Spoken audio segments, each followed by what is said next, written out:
Anong balita mga pare ko Sa nakaraang buwan, sa kakatapos lamang ng laro ng Paris Olympics, ay itong si Nikola Jokic. Ang pagbabalik niya para sa Denver Nuggets ay hindi ganun kasing ganda ang kanyang madadatnan. Dahil kinapos din sila sa nakaraang season dahil hindi rin ganun kaganda ang kanilang mga ofensa. At ngayon mga pare ko ay lalo pang humina yan. Kung matatandaan nyo, last season ay nawalan na rin dito si Bruce Brown. At ngayong taon naman ay nawalan na rin dito si KCP. Siya ay mayroon kasing 40% perimeter shooter. At isa na rin nila itong lockdown perimeter defender. Inalis na rin nila kasi si KCP dahil hindi nila kayang bayaran ang kanyang malaking luxury tax na maitudulo ng kanyang malaking increase. Kaya malaking kabawasan yan sa kanilang salary cap. Pero hindi naman na ito magawang ma-maintain para sa Denver Nuggets. Dahil nakita nyo naman ang malaking binibigay niya para dito sa kupunan. Nakuha naman nila si Russell Westbrook. Pero bagamat triple-double threat ito, hindi naman mag-i-improve dito ang kanilang 3-point shooting percentage. At dahil yan kay Westbrook, ganun na rin ang kanilang magiging depensa. Dinagdag din nila dito si Darius Saric. May shooting din sa labas itong big man. Pero kaya naman nila itong ginawa ito dahil ang kanilang first round draft pick na si Jerome Holmes II ay napunit ang kanyang Achilles sa kauna-unahang Summer G League. Ay abay kapag dito ay minamalas ka naman sa pagkawala nila dito nila KCP, Justin Holiday at Reggie Jackson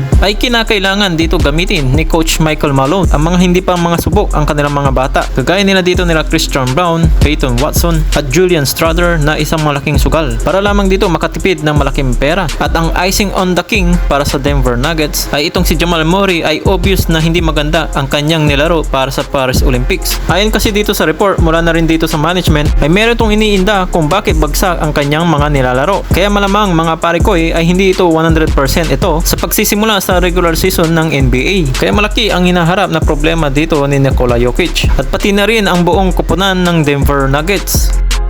Dadako naman tayo sa susunod na mga mapag-uusapan. Nang dahil na rin dito sa pagbabago ng magiging lineup dito ng Warriors para nga dito sa paparating na NBA season. Sa kasalukuyan na nga dito mga pare ko ay binulgal na nga dito ng Warriors ng taga-insider na si Anthony Slater na inaasahan nga na magkakaroon ng panibagong sentro para sa Warriors. At ang panibagong binubuo dito ni Steve Kerr na starting lineup na umpinsahan ni Stephen Curry, Buddy Hield, Draymond Green, Andrew Wiggins at Jonathan Kuminga. Kung susumahin nga natin mga pare ko si Buddy Hield ang papalit sa iniwang posisyon ni Klay Thompson. At bukod dyan, mataas ang posibilidad na gawin ni Steve Kerr na maging 6-man ito si Podziemski. Ay malaki ang tiwala ni Steve Kerr na malaking impact ang magagawa niya sa kupunan. At meron ngang nababalita sa hopeshype.com na si JaVale McGee ay kinukuha na nga uli ito sa Golden State Warriors. Ay isa na rin itong available sa free agency market. Ayun na nga rin sa naging pahayag nito sa nakarang media na gusto na nga rin niya na makabalik para dito sa Golden State Warriors. Sa katunayan ay ginagawa niya rin lahat ng kanyang makakaya upang sa kondisyon at maging healthy ang kanyang pangangatawan. Dahil kilala natin dito si McGee na malaking bagay ang ginawa niya dito sa Warriors. Dahil 2 times yan nag-champion. Taong 2017 at 2018 na back-to-back champion yan. Maganda kaya makabalik dito si McGee para sa Warriors. At ano rin ang masasabi nyo sa kinakaharap ni Nikola Jokic? Tara pag-usapan natin yan sa comment section sa